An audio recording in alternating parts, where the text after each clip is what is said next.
Antropoceno. Hola, muy buenas tardes a todos los presentes aquí en la sala de Antropoceno.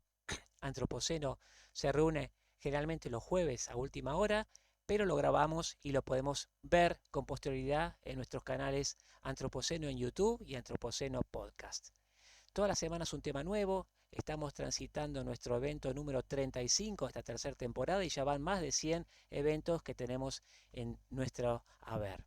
Hoy hemos convocado a una persona muy conocida, María Lourdes Puente, para hablar sobre la región frente a la actual configuración global.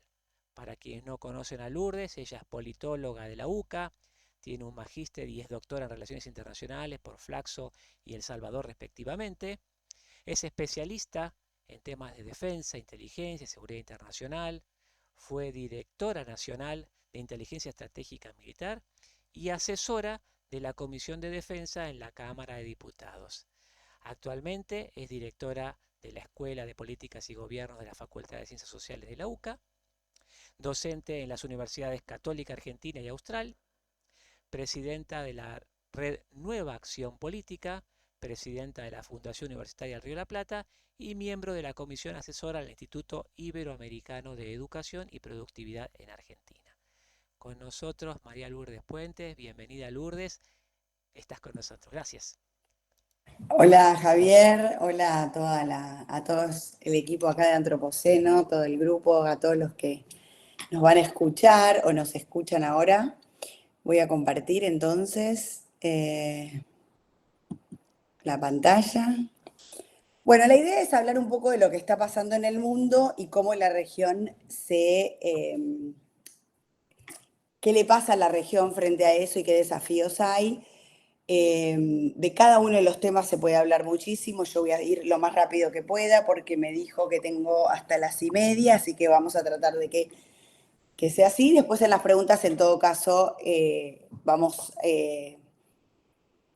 nos profundizamos algunos de los temas.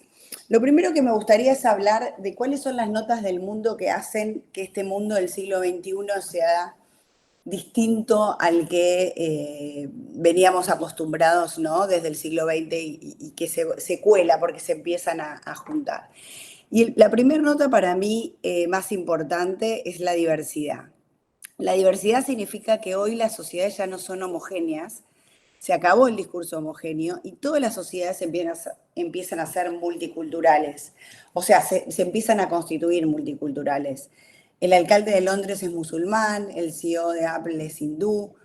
Me contaba el otro día una amiga que vive en Londres que el barrio que está frente a Harrods está ya con letras árabes.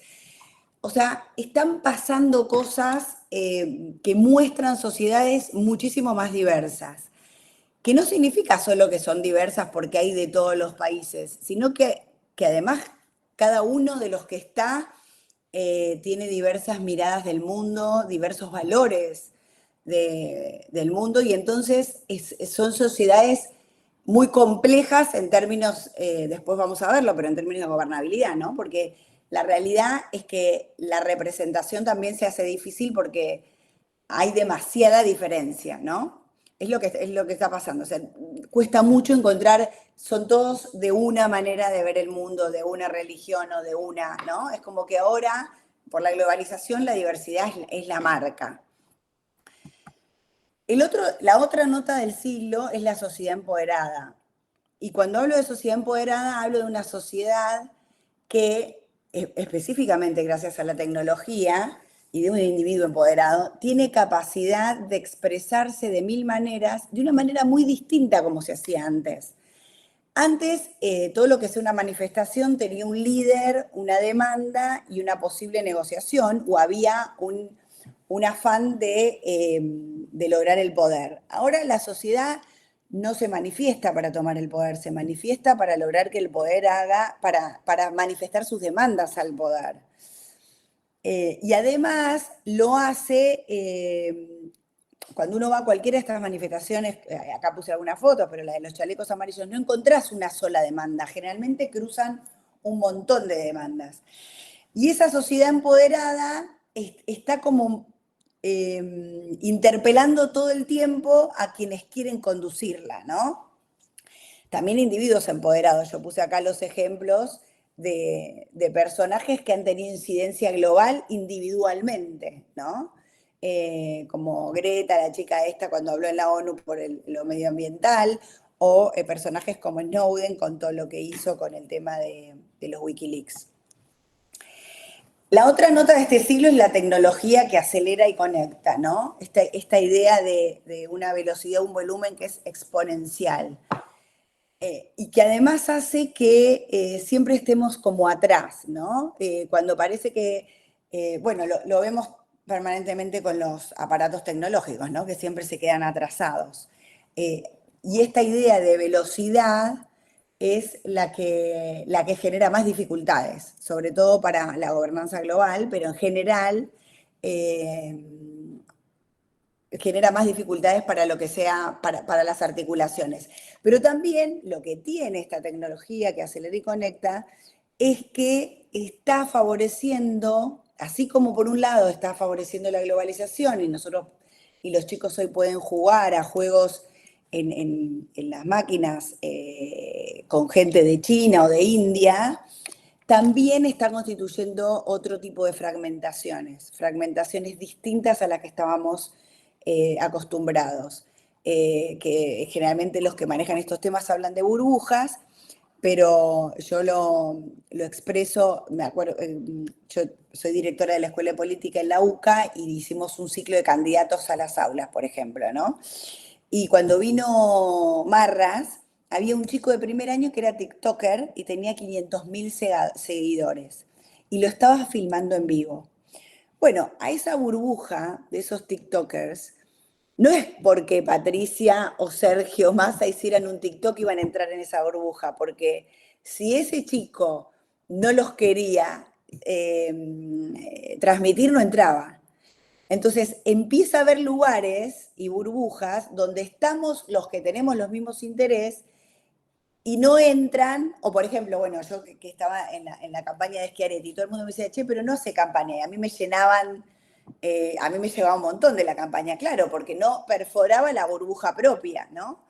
Eso puesto en términos globales es enorme. Hay fenómenos como por ejemplo, los K-pop, que son Korean Pop, que es una especie de música de fanáticos en todo el mundo, que son todos, que es como un circuito que es global y que responde a un interés que tiene que ver con la música, pero sin embargo tuvo una incidencia política en la época de Trump, porque decidieron, por ejemplo, comprar entradas en un estadio que había un acto de Trump, compraron la mitad de las entradas y se lo vaciaron, no fueron. Y tienen otros intereses y nada que ver, y sin embargo tienen una incidencia en un tema que a ellos les interesaba y que se supondría que no. Esto para decir que si vos no estás en esa burbuja, no te enterás de eso que pasa, ¿no? Y que en algún punto esto, así como acelera y conecta, fragmenta por interés. El otro tema, por supuesto, es que no es solo de este siglo, pero que se nota mucho en este siglo por esta capacidad tecnológica, es la desigualdad, que cada vez se hace más profunda. No solo dentro de cada una de las sociedades, sino también entre los países. Y a mí me gusta una figura que salió mucho cuando apareció Trump en Estados Unidos, que era esta idea del ciudadano del mundo y el no globalizado. Los somewhere y los anywhere, decían. El ciudadano del mundo, que es un ciudadano que por sus recursos económicos puede vivir o puede estar en cualquier parte, puede decidir dónde vive, probablemente sí tiene una camiseta, o sea, una descripción a un país, aunque ahora cada vez más hay jóvenes que tienen doble nacionalidad o triple nacionalidad y que la sienten fuertemente. Yo siempre cuento cuando tuve un chico de intercambio que me decía que era Mexican American y yo le decía, bueno, pero ¿dónde tenés más tu corazón? Mexican American. Bueno, pero ¿qué himno te importa más? El mexicano y el americano. O sea, se sentía profundamente mexicano y americano y eso se está multiplicando mucho, ¿no? Hay un sector de las sociedades globales que tiene esa capacidad. Pero ¿qué pasa? Como el destino de ellos no va con el destino de su propio país, Entonces, eso crea algún tipo de complejidad, que ahora lo vamos a ver en el tema de los estados, porque si yo no me siento parte, ni siento que tengo que estar para el destino de ese lugar, entonces se pierde un sector que está viviendo su propia vida, no se siente parte de esa comunidad, ¿no? Y después los no globalizados, que no se sienten contenidos en eso, entonces tienen reacciones de distinto tipo, que bueno, ahora lo vamos a ver. Y después, bueno, las grietas sociales, económicas y culturales que se van dando. Las culturales en esto de las sociedades diversas, algunas asimilan e integran, pero hay otras que no se logran integrar, ¿no? Y en Francia, por ejemplo, hay grandes barrios que pertenecen a una determinado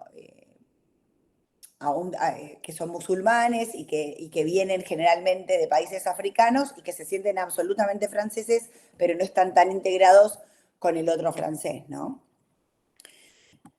La otra nota de ahora es que hay nuevos espacios, ¿no? A los tradicionales mar, tierra y aire, que tenían límites y en los que se asentaban los estados y tenían soberanía o no, pero se podía decir que sí, que no, aparecen espacios donde no hay soberanía de los estados y donde la capacidad de estar en esos lugares depende de tu capacidad tecnológica, porque la tecnología se volvió el recurso de poder más importante, porque es el que te permite ese tipo de expansiones.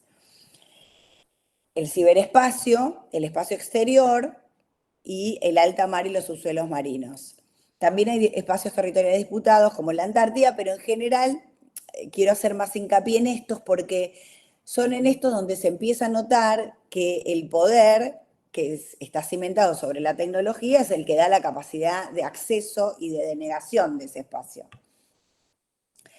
Me interesa sobre todo subrayar el tema del ciberespacio, aunque está muy conectado al tema del espacio exterior a través de lo satelital, porque el ciberespacio es el lugar donde cada vez estamos más los humanos interactuando, intercambiando intereses, y es un lugar que no está delimitado. O sea, que solo lo puede delimitar con soberanía aquel que tiene la tecnología para ejercerla, como China.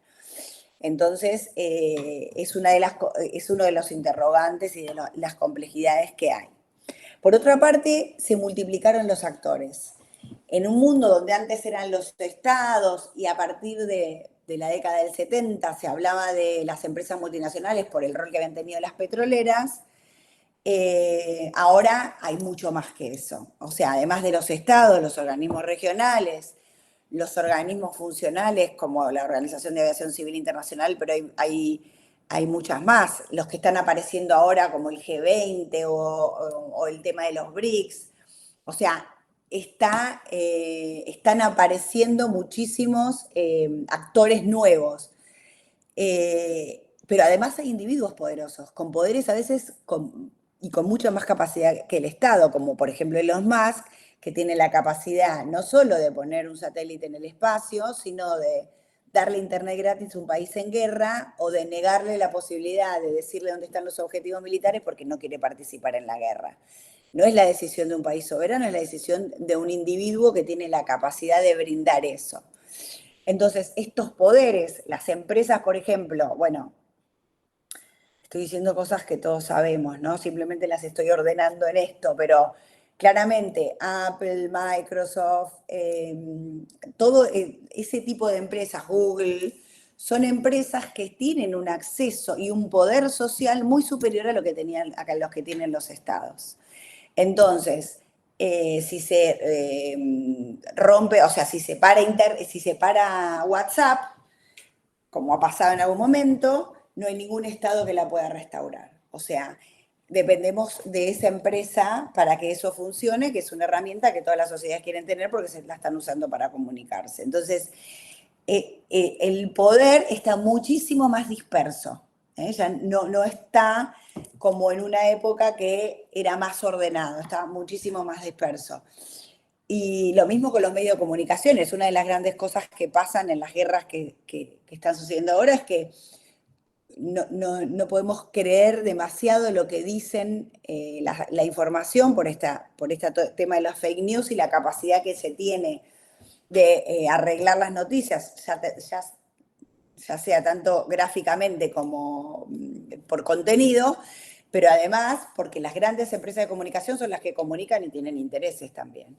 Entonces, todo eso empieza a disputar con los estados. Estoy contando todo esto porque todo esto es lo que va a condicionar también la participación de la región en el mundo que viene. Cuando digo regímenes ad hoc, pienso en esta, es la PCI, que es la Pro Security Initiative, que es una, por ejemplo, es una condición que le piden a los barcos y que la piden de determinados gobiernos. Vos podés no adherir, pero si no adherís, no entras en mi puerto. Con lo cual, son regímenes que van de acceso voluntario, pero que te niega o te habilita accesos, ¿no? Entonces, bueno, entonces ya no es que Naciones Unidas es la que da las grandes normas globales. Naciones Unidas sigue funcionando, está teniendo algunos roles no conocidos y haciendo cosas importantes, pero no se agota en Naciones Unidas todas las discusiones globales, ¿no?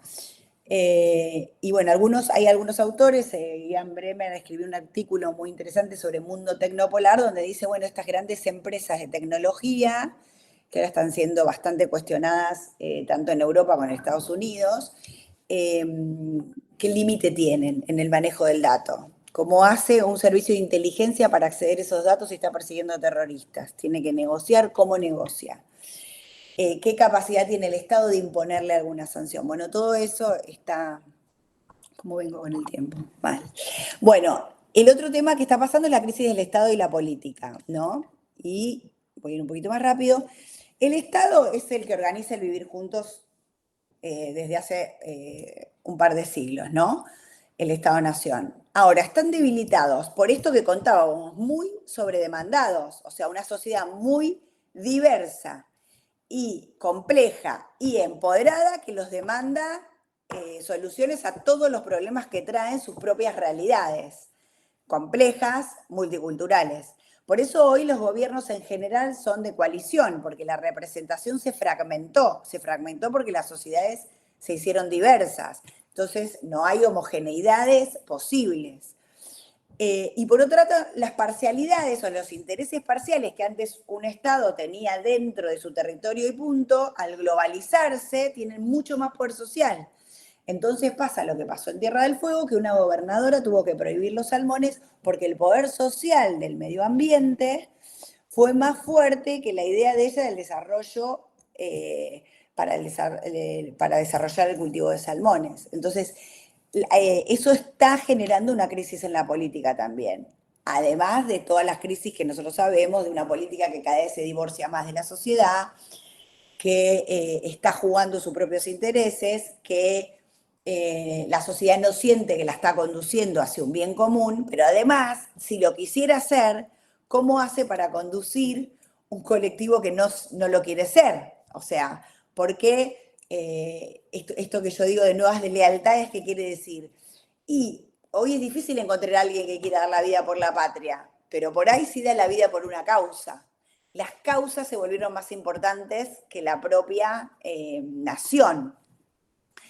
Bueno, por otra parte está pasando esto de diferentes regímenes políticos, o sea, la democracia liberal está conviviendo con autocracias muy importantes y todo el surgimiento de Oriente al mundo y la posibilidad de conocer trae muchos cuestionamientos en ese lugar.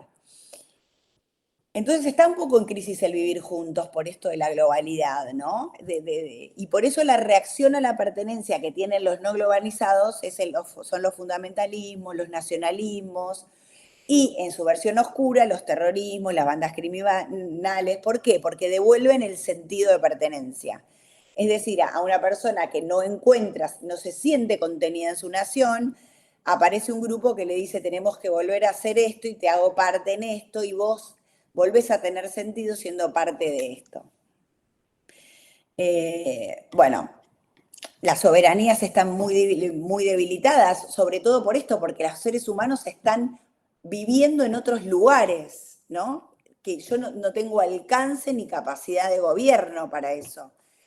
Las personas están haciendo cosas fuera del Estado, las criptomonedas. Como decía un hijo mío, el día que Google nos dé pasaporte, olvídate del Estado-Nación, ¿no? O sea, empiezan a surgir bienes públicos fuera del Estado.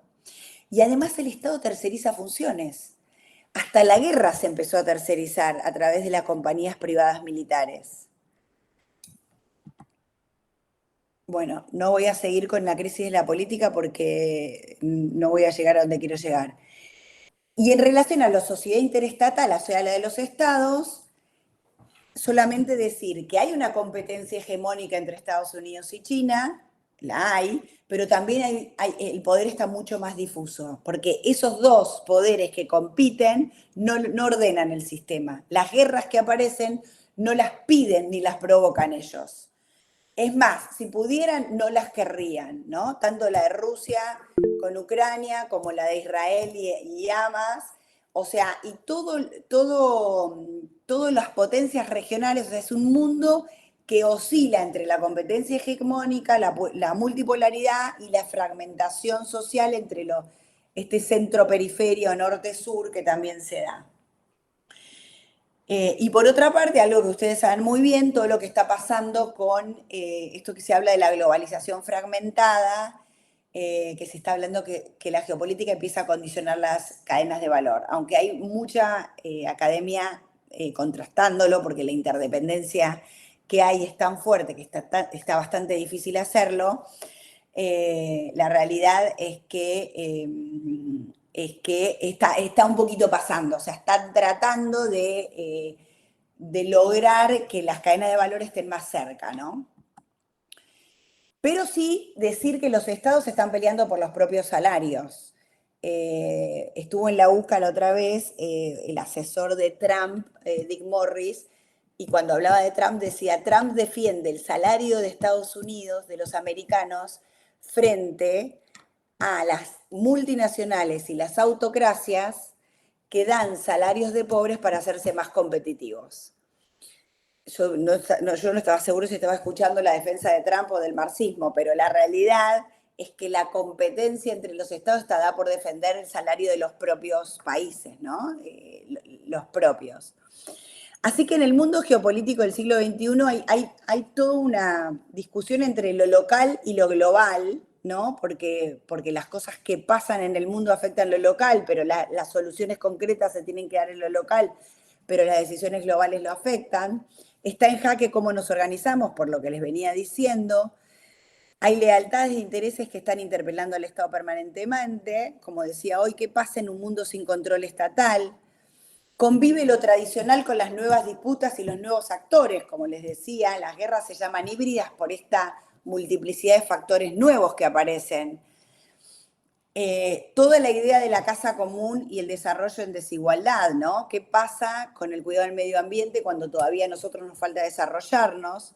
Y cuando el progreso y la tecnología, el otro día daba una charla a alguien que está trabajando en Microsoft en el GPT, en este robot que está de moda, y él decía que la capacidad computacional de Microsoft para poder seguir haciendo eso, se dedicó el 90% a esto, sacando un montón de otros programas. Y todo eso deja mucha huella de carbono, o sea, eso necesita, inteligencia artificial necesita mucha capacidad computacional que también afecta al medio ambiente, ¿no? Entonces, en una agenda global, estos son tres temas que en general aparecen, ¿no? Sustentabilidad, paridad, que es un tema, e inclusión son como los temas generales de la agenda global. Pero también lo que está discutiendo el mundo son qué pasa con las migraciones, y esto está muy conectado con la desigualdad. O sea, en Europa se debate, ¿qué hacemos? ¿Aseguramos condiciones dignas y punto o asimilamos e integramos? Y ahí aparece toda la discusión de la pertenencia. Se está discutiendo cómo se gobierna todo esta maraña de nuevas cosas que aparecen. se está discutiendo la estructura interestatal, este tema de si G20, si BRICS, si qué hacemos, ¿no? Si hay un multilateralismo emergente, el poder está difuso. Hay espacios comunes, como decía hoy, con disputas nuevas y con más actores, y todo el debate por las nuevas reglas, ¿no? ¿Cómo vamos a reglar el manejo de los datos? Si esos manejos se los vamos a dejar a monopolios u oligopolios y estas nuevas soberanías en los lugares, ¿no? Hay toda una discusión en relación a la exploración del espacio, ¿no? Hay algunos tratados, pero son un poquito difusos de interpretar si se puede explotar o no y en favor de quién y quién autoriza. ¿Qué le pasa a la región? ¿En qué está condicionada? Bueno, está en el confín del mundo, es verdad. Eso es una... Ahora el comercio y todo se mudó a Oriente, nosotros estamos como en el confín contrario. Comparte hemisferio con Estados Unidos, que es una de las potencias hegemónicas. China es nuestro más importante comprador de la región y está crecientemente siéndolo.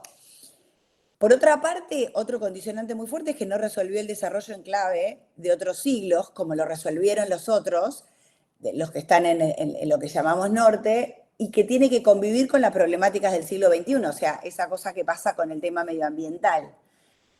La gran heterogeneidad cultural que tiene América, sobre todo por la inmigración, el gran peso de los debates ideológicos por no tener resuelto todavía el modelo de desarrollo y de la grieta, y todo lo que dijimos del escenario global. Y ahora voy a enumerar para poder pasar al debate, pero ¿cuáles son las debilidades de la región? Bueno, la fractura social, que es clara y creciente, y la informalidad, que de esto hay escritos, bueno, está el famoso libro de De Soto sobre cómo trabajar con eso, pero todavía no se resolvió. El tema de que la mayoría de los países no tiene modelo de desarrollo definido, hay algunos que sí, Chile eligió un modelo de desarrollo, Brasil un poquito más, Uruguay, pero en general, por lo menos nuestro país no lo tiene definido. Falta de recursos financieros, todo el problema de la deuda, la pobre infraestructura, que también dificulta todo esto. Estados débiles, ¿no? En algunos lugares incluso con incapacidad de soberanía. Hay territorios muy grandes en algunos países que están sin soberanía estatal. La corrupción que existe en todo el mundo, pero acá al haber estados débiles se nota más o afecta más y además se mezcla con el mundo oscuro. Yo llamo al mundo oscuro porque así lo llama un autor del mundo internacional, pero se mezcla con todo lo que es el crimen organizado en todas sus formas, porque si bien nosotros siempre hablamos de narcotráfico, que es el mayor, hay un montón de otras realidades, tráfico de minerales, hay tráfico bueno, de personas ni hablar, o sea, hay un montón de otros, de armas también. El sentido de comunidad está roto porque se rompió la confianza en el otro, pero se rompió la confianza en lo que lo organiza y en la política, en la que los conduce, y toda la crisis de la política que ya la conocemos, la disputa más por la silla que por la transformación, y bueno, esta idea de la grieta. Sin embargo, yo siempre digo que hay fortalezas, ¿no? Las democracias débiles son, pero están consolidadas. No se ha recurrido de nuevo a los golpes de Estado, como en una etapa de la historia. Hay un récord histórico de paz, hablando de paz entre estados, que eso hay muchas regiones que no lo tienen. Hay una diversidad enorme en territorios y en población. Es interesante el rol del inmigrante, esto sobre todo en la Argentina, o sea, como siempre el inmigrante ha sido parte de nuestra propia realidad y ha sido bienvenido, pero muchos países han actuado de la misma manera siempre. Espacios geográficos subexplotados, conectividad marítima, proximidad a la Antártida y, bueno, lo que ustedes saben más que yo, pero los recursos naturales que ya conocemos. ¿Qué me parece que distingue a la Argentina? Una conciencia de derechos altas, una gran protección social, que para algunos dicen que eso es un defecto, pero bueno, para los que viven bajo esa protección es una virtud, y una sociedad fuerte y protagónica. Hay gran cantidad de organizaciones intermedias, clubes de barrios, cooperativas, los mismos sindicatos que actúan como club, que son pequeños mundos, pequeños clubes que dan mucho contenido a una sociedad que es muy fuerte en ese entramado, lo que se vio en pandemia. ¿Y qué desafíos tiene la región? Desde lo filosófico es si hay una civilización, una cultura regional, ¿no? Creo que ahí el Papa Francisco suele decir que hay una civilización, hay algunos autores que dicen que hay una civilización, que nosotros somos occidentales, pero un occidentalismo no individualista, sino más comunitario, que habría rasgos civilizatorios. ¿Podemos armar una sola voz? Hasta ahora no hemos podido. Hay un montón de regiones y no hemos podido. ¿Cómo se va a vincular con las potencias regionales? ¿Cómo se va a vincular? ¿Cuál va a ser el rol de Europa? ¿Y cómo se va a vincular con África y con el Asia-Pacífico? Toda la discusión sobre el regionalismo y el multilateralismo como opción, que si quieren lo podemos discutir en las preguntas. Y creo que uno de los desafíos regionales es la vinculación con el sector privado, la producción y el financiero, con el tema de la inversión y la deuda, ¿no? Pero que tiene que ver con la resolución del modelo de desarrollo. Los retos políticos, esto lo digo bien rápido, superar la grieta y acordar un rumbo, fortalecer las instituciones, hay que hacer una carrera gubernamental. Cuando vos tenés estados burocráticos puede haber crisis en la política, pero la provisión de bienes públicos sigue asegurado, como pasa en España, por ejemplo. La democracia, porque requiere que la gente se sienta más parte de las decisiones, así que hay que regenerar la confianza. Bueno, el desarrollo y la desigualdad. ¿Qué hacemos con el tema migratorio? Hay un debate, porque hay sectores que son bastante antimigratorios, pero asimilamos, no asimilamos, seguimos con lo que fuimos históricamente o no, y creo que hay un gran problema de derechos humanos que no está resuelto en la región, en las cárceles, en los campos de refugiados, en la violencia contra la mujer y en los grupos en situaciones vulnerables de acceso a la justicia. Esto da para una charla entera. Yo retos económicos no me metería tanto porque ustedes todos los ven habitualmente. Si quieren después lo vemos en la charla, pero claramente el tema de cómo vamos a manejar el manejo de los recursos naturales que tenemos en demasía y su vinculación con el agua, el tema de la industria 4.0, bueno, acá está Fer Vilela que puede hablar un montón del tema de bioeconomía, o sea, todos los que están acá saben cuáles son los retos que tenemos. Me parece que lo que queda ahí bollando es la vinculación China-Estados Unidos, esta discusión que con lo de los BRICS, que si quieren en las preguntas lo vemos, pero el gran reto económico es el subdesarrollo y la desigualdad. Yo puse acá retos estratégicos, no quiero demorar más porque estoy pasada de tiempo, pero tienen que ver con cosas que tienen que ver con la región, ¿no? La Amazonia, la Antártida, el Atlántico y el Pacífico Sur. Hay un conflicto de límites en Venezuela con Venezuela y Guyanas. Bueno, las migraciones son un reto estratégico, la cooperación sur-sur, el cambio climático, el desarrollo nuclear espacial y creo que la región tiene que discutir con el mundo el tratado pandémico y el reglamento sanitario internacional porque si no vamos a volver a quedar afuera. Los retos de la seguridad los paso, si quieren después de esto puedo hablar mucho, pero me parece que... Vamos definiendo la reunión con los sí, temas que te sí. quedan y vamos abriendo para el debate, si te parece. Vamos hablando del debate. Bueno, dejémoslo acá y pasemos al debate, me parece Bueno, mejor. buenísimo. Deja de compartir la pantallita y a partir de Dale. este momento, todos aquellos que quieran hacer preguntas, marcan ahí con su manito y le damos en orden la intervención para que puedan conversar con Lourdes y con la gente que quiera. Vos ahí, Lourdes, puedes dejar de compartir arriba. Sí, estoy haciendo, ahí está. Lo tenemos primero a Mariano Vinograd. Mariano, te escuchamos. Estamos frente a la segunda vuelta electoral entre dos candidatos. Si bien Massa nunca dijo nada de la inserción internacional, mientras él estaba a su campaña, su presidente, el remoto Alberto Fernández, creo que firmó la adhesión a los BRICS. Milei hablaba de alinearnos con Israel y Estados Unidos. Israel ha entrado en una guerra furibunda. En fin, en la campaña no se dijo una palabra sobre la inserción internacional de Argentina. Sin embargo, todos sospechamos que detrás de cada candidato hay un proyecto internacional. Y Alberto Fernández anda por China firmando swaps de los cuales no sabemos nada. ¿Cómo se explica el menosprecio hacia el pueblo argentino por el cual los candidatos de inserción internacional no dicen ni una palabra, no forma parte de ningún debate, ningún periodista lo pregunta. Un tema tan importante, yo quisiera hacer mi definición. Estamos en un grupo político en donde uno de nosotros tiene totalmente claro que va a apoyar a Milei, otro de nosotros tiene totalmente claro que va a votar en blanco y yo no tengo para nada claro. Yo creería que en estas 2 semanas, para decidir el voto en uno u otro, habría que ver qué proponen. Si alguno propusiera dejarse de esta carajada de las fronteras con Paraguay, Uruguay y Bolivia y Brasil y levantar las fronteras como hizo Europa, yo le daría mi voto a ese candidato. Yo estuve con Alfonsín cuando se firmó el Mercosur. En tiempo de Alfonsín creíamos que íbamos a una guerra con Brasil y Chile y en fin, 40 años después nos damos cuenta de la pelotudez que era estar en conflicto con Brasil y Chile.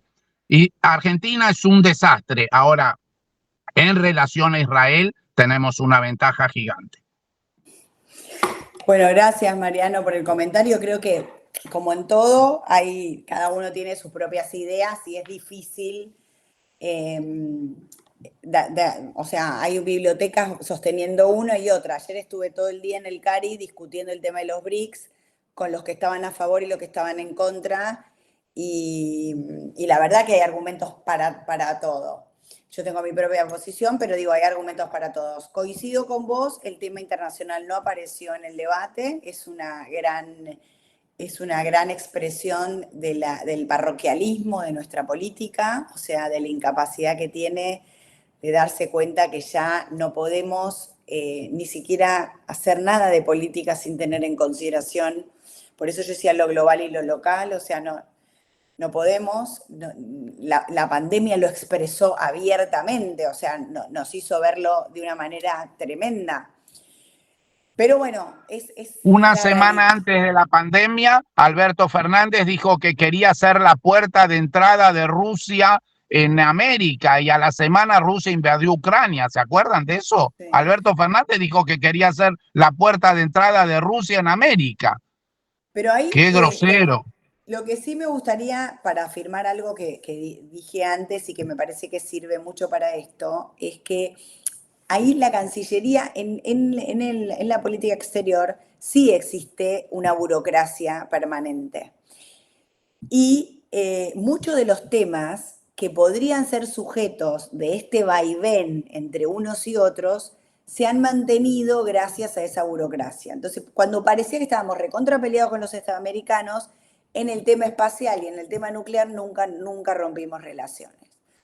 Entonces, me parece que lo que hay que trabajar mucho es en que eso se mantenga, que no se destruya también eso, y en lograr que los distintos ministerios tengan esa burocracia de tal manera de que logremos alguna... Eso. Ahora, ¿qué es lo que postulan los dos candidatos que tienen? Me parece que en campaña cada uno dice lo que cree que tiene que decir para ganar. Entonces es muy difícil de dilucidar a partir de lo que ellos están diciendo, porque fíjense cómo los dos candidatos, a medida que fueron estando más cerca de ganar, van cambiando un poquito el discurso. De hecho, Milei ahora acaba de incorporar a Patricia, a la que había denostado. Entonces, y Sergio Massa se presentó sin ningún kirchnerista. O sea, cada uno va buscando de qué manera se presenta mejor al electorado. Con lo cual, mi postura personal es, primero, no caer en la grieta. Es tan respetable el que vota en blanco como el que vota a Milei, como el que vota a Massa. Estamos en un sistema democrático, las dos personas que se presentan dentro del sistema democrático y hay legitimidad en el voto y en el argumento de cada uno porque son argentinas y argentinos que, la verdad, uno puede decir... Personalmente pienso que nos dieron pésimas opciones, que tenemos dos horribles opciones. Pero como dijo en un artículo muy interesante Gargarella, nosotros votamos entre lo que nos presentan, no votamos todo lo que nos presentan. Probablemente si pudiéramos elegir, cada uno de nosotros iríamos a buscar a alguien que tenemos en la cabeza, pero tiene que tener, ¿no? No elegiríamos ninguno de estos dos. Bueno, entonces, me parece que sí, que hay parroquialismo, pero tenemos una Cancillería que sigue trabajando en los temas, que así como él le dijo eso a Rusia, la Cancillería logró condenar a Rusia en Naciones Unidas por lo de la, o sea, que tuvimos un comportamiento muy parecido a lo que históricamente tenemos. Entonces, a veces la política y la prensa, porque juega esa política, muestra la parte más de título y de que la cosa no va bien, pero si hay burocracia, se sostiene, ¿no? Y me parece que ahí es importante mirar, tratar de ver el fondo. Yo, por ejemplo, discutí el otro día con la mayoría de la academia que me persigue porque está en contra de la base satelital china en el sur.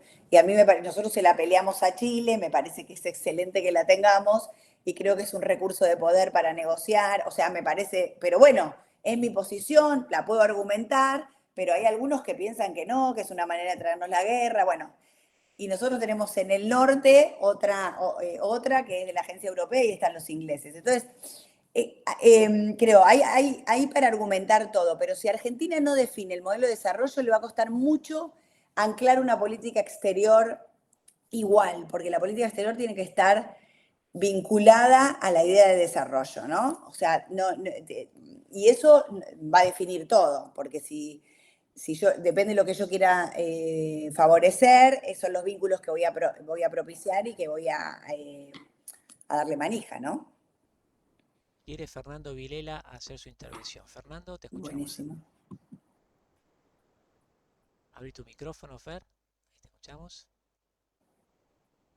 Conecta todo. Ahí está. Hola Lourdes, ¿se escucha? ¿Cómo estás, Fer? Perfecto. Sí. Para muchas de las cosas que vos planteaste, a veces parecía que ir con otros es favorable en esa simetría de poderes globales, ¿no es cierto? Que el Mercosur, más allá de lo que pasó hacia adelante, ¿te parece que es un instrumento que podría servir a los efectos de aumentar la capacidad de negociación de países como Argentina? Bueno, yo no llegué a hilar tan fino pero yo creo que la región no tiene destino si no es junta. O sea, no hay ninguna alternativa. Primero por esto que decía que está debilitado el poder del Estado-Nación. Pero además nosotros estamos debilitados para jugar solos. O sea, por ejemplo, la Antártida. Si nosotros el día de mañana se reable el Tratado Antártico y queremos dar la pelea solos, los chinos ya están avanzando un montón en la Antártida y los americanos se van a pelear entre ellos para ver quién ocupa más. Nosotros vamos a hacer una anécdota. Ahora, si estamos con Chile, aunque disputemos lo mismo, pero si hacemos vos con Chile, con Brasil, con Uruguay, bueno, somos varios. No tenemos ni el poder que van a tener ellos, pero podemos dar una discusión diferente. Yo creo que el Mercosur se tiene que actualizar en un montón de temas, sobre todo los temas que vos manejás, o sea, tiene que dar las discusiones que necesita dar la región para defender el tema de la seguridad alimentaria, por ejemplo, que es una gran discusión donde nosotros tenemos algo para decir, lo tenemos que hacer juntos y el Mercosur es un gran ámbito para hacerlo. Bueno, y vos mismo tenés un montón de temas que realmente si los lleváramos al Mercosur le daríamos mucha potencia. Ahora, no es solo en el Mercosur, hay que llevarlos al G20, el G20 tiene un grupo que los países emergentes acuerdan temas, yo creo que hay que estar en el BRICS también, o sea, hay que ir a todos los lugares donde aumentemos nuestra voz. Creo que Argentina sin Brasil no tiene destino y el Mercosur es la herramienta que hoy tenemos, no inventemos nada nuevo, ¿no? Yo creo que sí, que es así, que es por ahí. Sí, gracias, yo entiendo lo mismo, por eso quería confirmar que vos sos experto. Sí, ¿Y del BRICS sí. qué decís? A ver, los BRICS no es algo que se empezó ahora, se pidió hace un tiempo, ¿no? El BRICS no es ni un acuerdo regional económico, ni un grupo geopolítico que se compre para defenderse y de seguridad, como es la OTAN, por ejemplo, es simplemente un foro de convergencia, donde están los tres países a los que más le exportamos, ¿no? Brasil, India y China.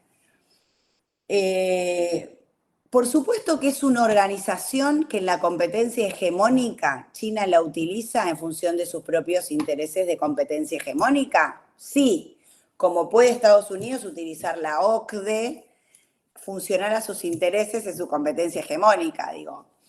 No es que no, y eso para mí es un warning que siempre hay que tener. Pero creo que Argentina, una vez invitada, es mucho más costoso bajarse y sobre todo con Brasil. Nosotros tenemos que estar en todos los lugares donde Brasil esté, porque nosotros tenemos que ir con Brasil. Y entonces me parece que sería, o sea, me parece muy costoso salir para lo poco que significa. Lo que sí haría es, siempre llevaría mi voz. O sea, por ejemplo, la próxima reunión es en Rusia. Claramente no iría con el presidente a Rusia, porque Argentina está objetando lo que está haciendo Rusia. Entonces le diría que vaya al embajador. Pero dicho eso, me parece que Argentina tiene cosas para decir y hay una agenda que maneja BRICS, que cuando la empezás a ver, tiene que ver con todos los temas que a nosotros nos interesan, que es seguridad alimentaria, que es el tema energético, que es cómo vamos a hacer la transición energética. Y son temas que acordar con India y acordar que esté Brasil, que esté India, son importantes. Tenemos la complicación de que lo metieron a Irán, que para nosotros es un grano, ¿no? Realmente lo es. Pero bueno, yo creo que señalando que nosotros estamos en desacuerdo, lo cubrimos. Estados Unidos, India tiene el Quad con los americanos, los australianos y los japoneses, igual que está en el BRICS. O sea, es un mundo líquido, donde necesitamos estar en todos los lugares porque en cada uno de los lugares donde vayamos algo vamos a tener para defender. Lo que tenemos que tener claro es la estrategia de desarrollo, para saber qué le vamos a sacar al BRICS. Porque no es ir por ir, es si vamos ahí, por qué vamos y qué vamos a hacer. Entonces me parece que esa es un poco la discusión. Estamos viviendo una sociedad donde están los eventos casi polarizados, desde la elección política hasta las decisiones mundiales. ¿Hasta qué punto a esa sociedad le conviene mantenerse la neutralidad, votar en blanco, no asociarse a ningún país? ¿Y hasta qué punto tiene que tomar el rol y tomar tendencia por algún partido, por alguna decisión política, por algún país que está invadiendo a otro? ¿Cuál es ese equilibrio de estar siempre afuera o tomar protagonismo por uno u otro lado? Bueno, es súper difícil porque en el fondo, porque me estás planteando dos planos, ¿no? En el nacional y en el internacional. En el internacional la decisión es de quien conduce una comunidad, hay una responsabilidad más fuerte porque la misma elección de neutralidad, hay autores internacionales que dicen que los débiles no pueden ser neutrales, no tienen ni siquiera la alternativa de ser neutrales. Pero con la difusión de poder que hay, hoy hay un poquito más de maniobra y tenemos que pedir que no nos hagan definirnos, porque la definición nos va a matar a nosotros, porque realmente de las dos potencias necesitamos o tenemos vinculación y tenemos dependencia. Entonces, por eso es importante que nos unamos a otros, por eso es importante la relación con Europa, porque ahí generamos más poder de negociación, ¿no es cierto? Ahora, como sociedad, me parece que ya es una interpelación a la democracia, ¿no? La democracia está un poco en deuda con la sociedad porque no está logrando generar una conducción que genere la confianza suficiente y la sostenibilidad suficiente en sus políticas, en lo que hace. Entonces, yo reivindico un poquito la neutralidad en el sentido de reclamo a que la política juegue de otra manera. La neutralidad no significa no compromiso. Por ejemplo, si a vos te votan, estoy pensando en los candidatos de Juntos que no se van a unir a ninguno, ¿no? La democracia es un mecanismo que elige gobierno y elige oposición. La oposición tiene un rol, porque si no, elegiría gobierno y los otros se van a dormir. Gobierna un grupo y el otro no, porque tiene un rol, que es condicionar, es acordar, dar gobernabilidad, es a veces frenar. Entonces, cuando se decidió una oposición, hay que jugar ese rol de opositor. No hay que estar pensando en cuándo ganar la próxima. Entonces sí hay que arremeter, pero arremeter en la que te toca. Y si sos sociedad civil, bueno, jugarlo desde ese lugar, colaborando con la gobernabilidad cuando estás de acuerdo, en general el tercer sector es bastante subsidiario del Estado. Un Estado tan débil en la Argentina ha sido muy reemplazado por la sociedad civil, subsidiariamente. Pero creo que no puede ir contra la política. Así que yo creo que la neutralidad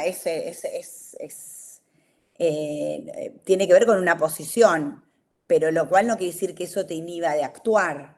Te lleva a actuar en qué lugar y cómo, ¿no? Es un poco eso, no es lavarte las manos, sino decir, bueno, me parece, a mí me tocó, me dijeron que sea oposición, voy a actuar como oposición. No me obliguen a manifestar en un lugar donde a mí no me votaron, no soy parte. Me pareció bastante legítimo ese discurso, digo, para no cancelarlo. Después uno puede estar de acuerdo o no, pero me pareció legítimo. Creo que no habla de lavarse las manos, sino de asumir un rol diferente. Y me parece que ese es el punto, es cuál es mi rol y qué es lo que quiero hacer por este país. Y sentirte parte, porque el problema es que cuando vos no te sentís parte, sentirse parte en el sentido de decir, quiero participar de alguna manera para lograr que las cosas, en el lugar que me toque, para lograr que las cosas sucedan. A veces es muy decepcionante, pero yo siempre doy el ejemplo del club. Como juego al vóley y conozco muchos clubes barriales, en los clubes, vos llegás y la cancha está rota, vamos 3 o 4 jugadoras a ver al presidente del club. Y el presidente del club te dice, che, pero la plata de este mes no nos da. Bueno, hagamos una colecta. Che, llamamos al hijo de Juan, que el padre tiene un tío, que no sé qué. Y además está pasando que hay un escape de gas. Bueno, a todos le importa. Le importa el árbol que se está muriendo de la entrada, le importa la cancha rota. Ahora, si los que conducen el club están jugando en otra liga y ya no le importa tanto su club, y si los que jugaban en esta cancha ahora se anotaron en otra y están jugando en otro equipo, entonces van a jugar, ven la cancha rota, no les importa. Entonces, el tema es sentirte parte y jugar. Y si no te escucha el presidente, organizarte para que te escuche, bueno, todo lo que significa. Pero es sentirte parte. Yo creo que eso está un poquito quebrado. Vamos a la pregunta de Mariano Vinograd. Segunda pregunta, Mariano, adelante.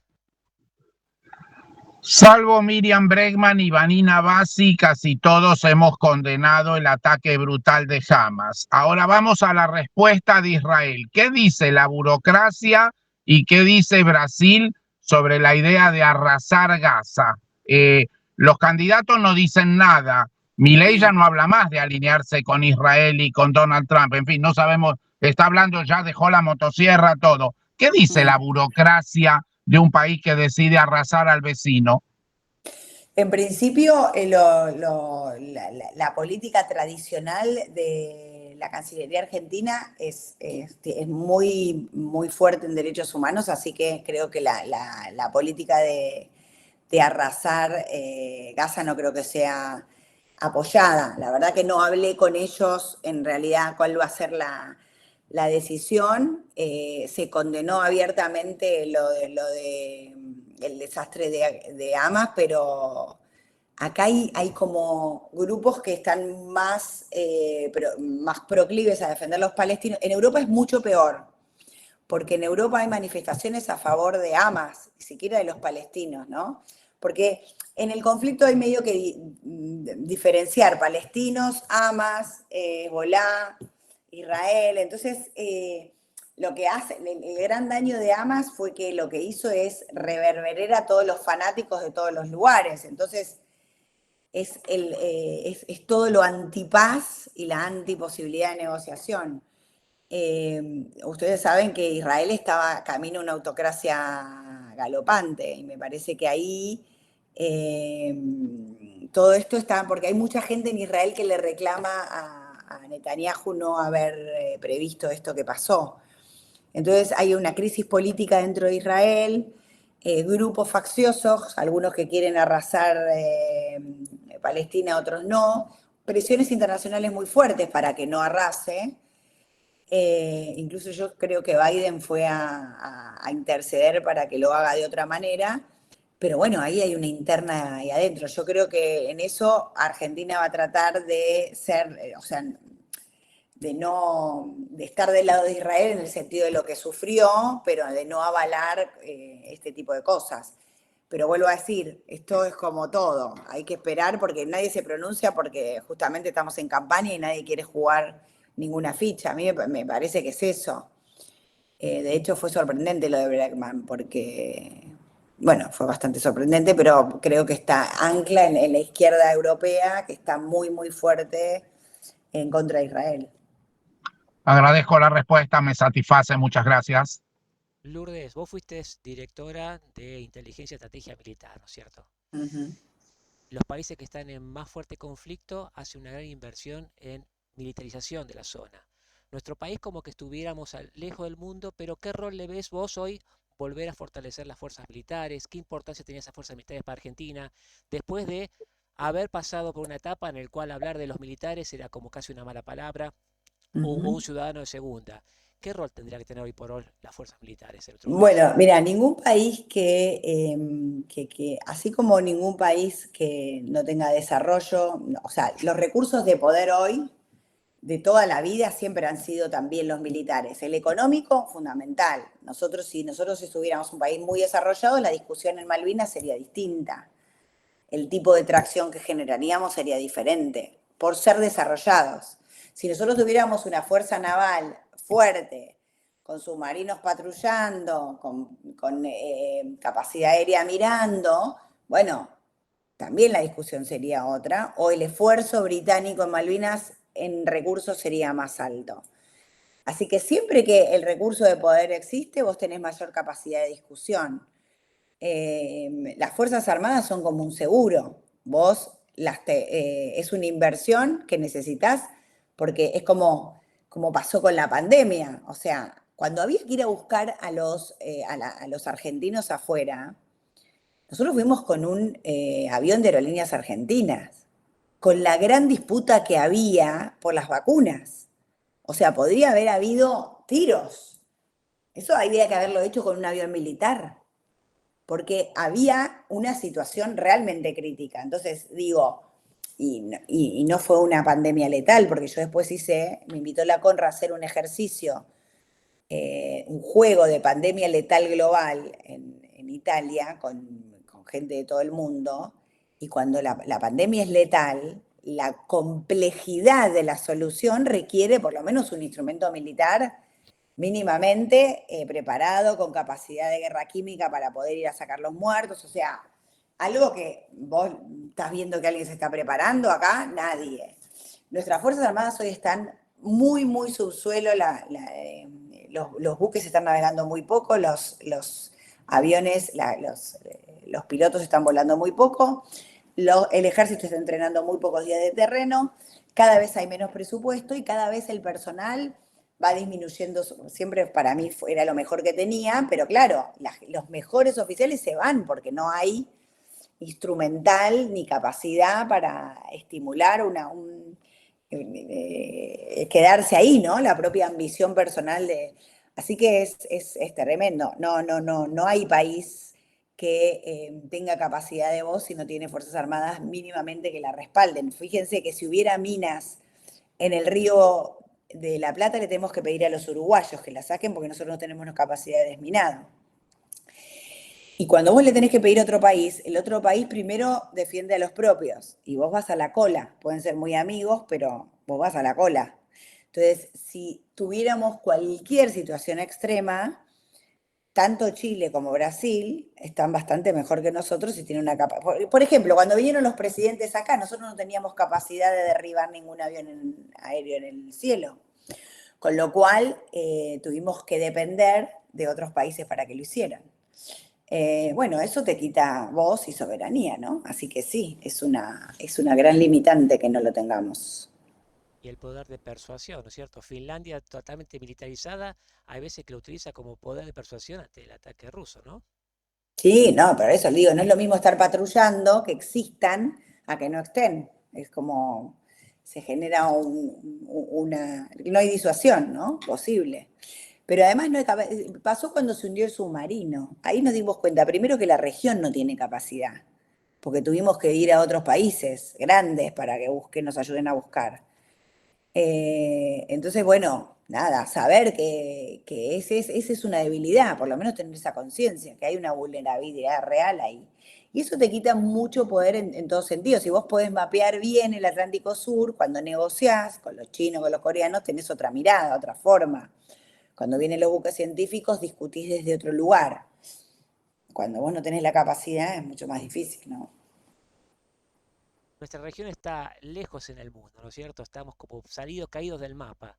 Pero para los que están en otras partes del mundo, lo atractivo de Argentina, ¿qué son? Porque no es la población, sus recursos naturales, su punto estratégico. ¿Dónde está la llave por la cual alguien va a querer meternos dentro de su estrategia?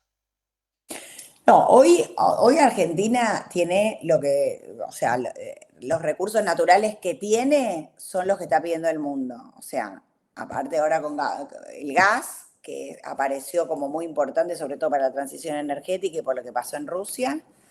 Lo alimentario, o sea, todas nuestras pampas, nuestra capacidad de nuestra tierra de lo que produce, más todos los minerales, ¿no? Así que como recurso natural, además tenemos agua dulce. Como recursos naturales nosotros sí tenemos para aportar. El tema es de qué manera nosotros queremos vincularnos con eso. En ese sentido somos importantes, porque aparte no es solamente eso, tenemos una capacidad de turismo enorme, o sea, de atracción turística tremenda, porque tenemos un montón de tipos de paisajes. Lo que pasa es que nos falta un montón de inversión en infraestructura. Nos falta un montón de inversión en infraestructura para salir al otro lado, hacia el Pacífico, que es donde ahora están pasando el comercio. Entonces, hay interés, pero bueno, hay demasiado para hacer, ¿no? Es como que no toda, lo que creo que es una tierra virgen para hacer, estamos subexplotados, o sea, si desapareciera Japón porque el agua se lo come, podríamos llenar de japoneses la Patagonia, porque está desierta, ¿no es cierto? O sea, no, como que hay todavía mucha capacidad, y esta cosa de ser un continente de paz, donde no guerreamos, donde tratamos bien al inmigrante, también es un activo muy fuerte. Y en Argentina, los que tienen, les va muy bien, ¿no? El gran desafío, en realidad, es lograr que el desarrollo de toda la Argentina. Pero hay un sector que en Argentina vive muy, muy bien. Fernando Por eso Vilela, tantos extranjeros vienen a vivir a la Argentina o tienen estancias en la Argentina, ¿no? Es un lugar lindo. ahí está. Fer, tu palabra. Ahí se conecta. Para los que quieran hacer preguntas, tenemos los últimos minutos para esta reunión y después le damos paso a hacer el cierre de esta reunión. Disculpa, que no sé qué pasa, que me saco los micrófonos y no puedo hablar. Estar lejos no necesariamente es solo desventaja, ¿no? Porque algunas cuestiones recién al final decía Lourdes, ¿no? Antes después que yo levante la mano, ¿no? Porque estar lejos de Ucrania y Rusia o de Israel hoy no es una desventaja. Y si a alguno se le ocurre apretar botones rojos, por ahí tampoco, ¿no? Entonces ahí hay también una dimensión que es una ventaja enorme, ¿no? Territorio de paz, alejado de los conflictos más complejos, ¿no? Y eso también debería ser un insumo que quizás es valorado, ¿no? No sé cómo lo ves. Sí, comparto. O sea, justamente, hay mucha ventaja en estar lejos de los problemas. Y el tema de la convivencia cultural es una ventaja enorme, porque no está pasando en otros lugares. Entonces me parece que sí, que hay ventaja en eso. Y bueno, y después todo lo que vos, Fernando, siempre sostenés, ¿no? La capacidad que tenemos nosotros de investigación. Nosotros tenemos 5 premios Nobel. O sea, el recurso humano argentino es tremendo. Lo que pasa que, como los jugadores de fútbol argentinos, están el desarrollo es mayor afuera, porque las condiciones que hoy tenemos no permiten un desarrollo acá, pero la potencialidad existe, ¿no? Le damos la palabra a Agustín Crochat. Agustín. Sí, hola María. Volviendo a lo de la lucha por la hegemonía entre Rusia y Estados Unidos, me imagino que no hay solo ventajas o solo desventajas, pero tener una población más heterogénea. O sea, más allá de los conflictos extra que puede causar y todo, ¿qué ventajas tiene? Comparado, o sea, asumo, si bien China tiene sus etnias y sus diferencias, es bastante más homogénea, ¿no? que la americana. Bueno, lo que pasa que la homogeneidad de China está dada por un modelo autocrático. Yo estuve en China, visité 5 ciudades, más o menos 21 días, y cuando salís sentís que te sacás sal, es como que te sentís vigilado. Nosotros no estamos acostumbrados a ese modelo cultural. Entonces, y además, y autocrático y la manera que tienen de gobernarse, ¿no? Entonces, para nosotros es súper diferente, como muy, muy distinto. Obviamente que la diversidad se da muchísimo más en las sociedades occidentales porque te dan mucha más libertad para entrar. De hecho, los chinos están en casi todos los países, ¿no? Entre ellos hay alguna circulación y ellos tienen algunos problemas étnicos, sobre todo en las fronteras, pero no son tan conocidos, porque como no son sociedades abiertas, no lo sabemos. Incluso en Rusia pasa lo mismo, ¿no? Es una sociedad bastante autocrática con algunos conflictos que nosotros desconocemos. Y te diría que hasta la misma India tiene ese tipo de problemas. Pero la resolución de los problemas étnicos son violentos. O sea, Turquía lo tiene con los kurdos. O sea, no son sociedades que asimilan. Nosotros tenemos una tradición donde han venido de todos los pueblos y hemos convivido en paz. Eso hasta ahora se ha mantenido. Por eso este tema de pronunciarnos a favor de uno u otro no está tan bueno, porque nosotros lo que queremos es, y eso para mí es uno de los grandes activos que hay en la región. A pesar de que algunos conflictos tenemos, hay que decir que Bolivia tuvo un gran conflicto en su momento con la inclusión de todos los movimientos aborígenes que estaban fuera del sistema y tuvieron que hacer una nueva constitución. O sea, hay algunos temas culturales, no vamos a decir que no, todo el conflicto mapuche y eso, pero no tienen la magnitud ni la violencia que tienen otros países. Y me parece que en el caso de China hay una resolución más fácil por la autocracia, y en el caso de Estados Unidos, ellos tienen ríos de gente escribiendo sobre todos los problemas que trae esta gran asimilación. Ya en algunos estados se habla más español que inglés, ya hay un montón de latinos que son americanos. Bueno, me parece que es una sociedad que está cambiando, por eso hay una reacción tan fuerte con Trump, ¿no? Ya casi estamos cerrando, pero yo te quería preguntar, estamos hablando de una región, hablamos de militarización y estamos hablando también de una sociedad donde el narcotráfico crece muy fuerte. ¿Cómo se integra la región en el combate del narcotráfico? ¿Cómo ves? Qué buen tema, porque ese lo traté muy rápido porque ya venía muy lenta la charla. Pero, a ver, el narcotráfico no lo resolvió nadie en el mundo. O sea, no es que hay una fórmula que nosotros no aplicamos y por eso no lo resolvimos. Está dentro de lo que llamamos el mundo oscuro, que es el mundo del manejo económico informal y además con mucha capacidad económica en una región donde donde hay tanta pobreza y donde el ascenso social no lo asegura el Estado, sino probablemente estas grandes organizaciones.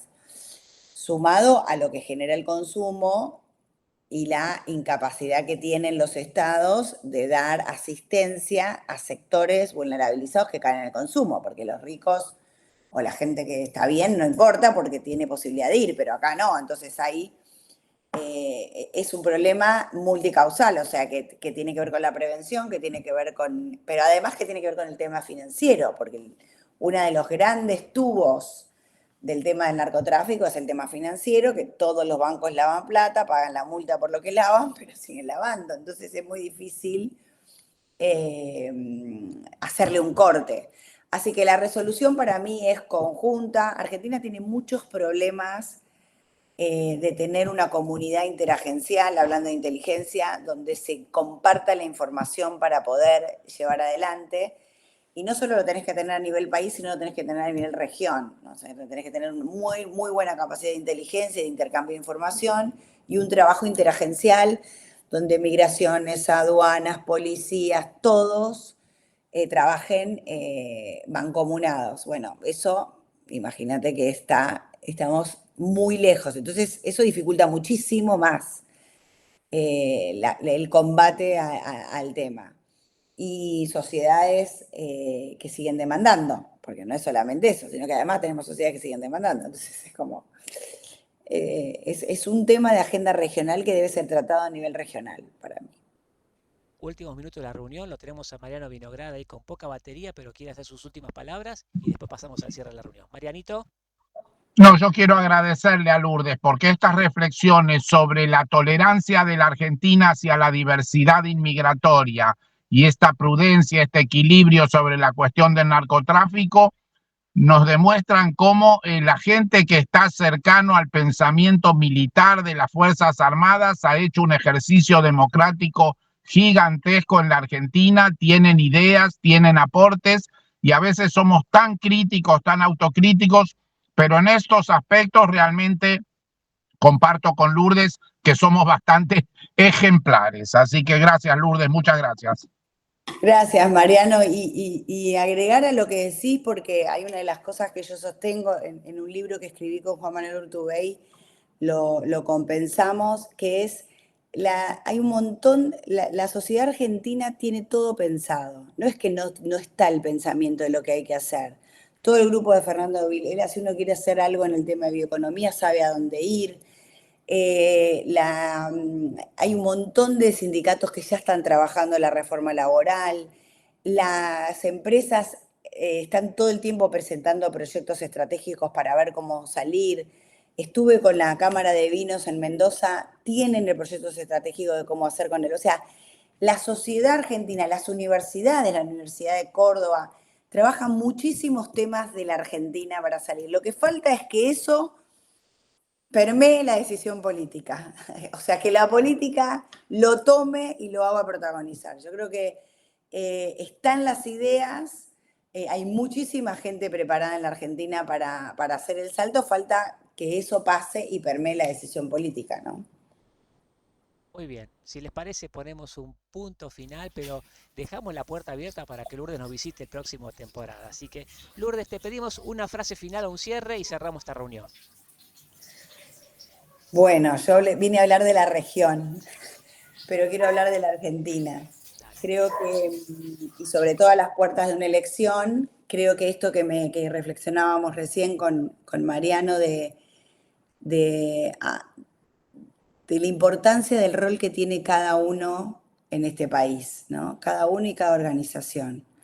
Que no es solo defender los propios intereses, que hay que hacerlo, porque para eso formamos parte de algún grupo que defiende un interés, sino que lo tenemos que hacer pensando en la Argentina. Yo siempre digo, yo soy fanática de Boca, y por supuesto que si Julián Álvarez está con la camiseta de River, quiero que tenga un mal día. Pero en el momento que tiene la camiseta argentina es mi ídolo. Y yo creo que necesitamos ponernos la camiseta argentina y empezar a vernos con la camiseta argentina todos, aunque lo que esté diciendo el otro me parezca tremendo.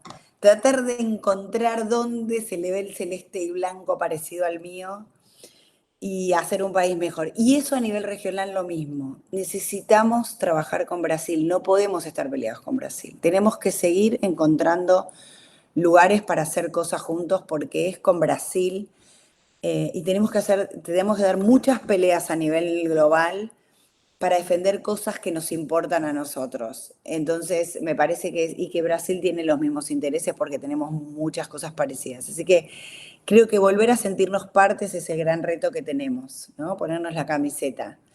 Y me parece que ustedes haciendo este tipo de cosas hablan de que eso les importa y bueno, da esperanzas. Gracias por este ejercicio democrático que estés hoy con nosotros, Lourdes, y invitarnos a pensar sobre los temas que has expuesto.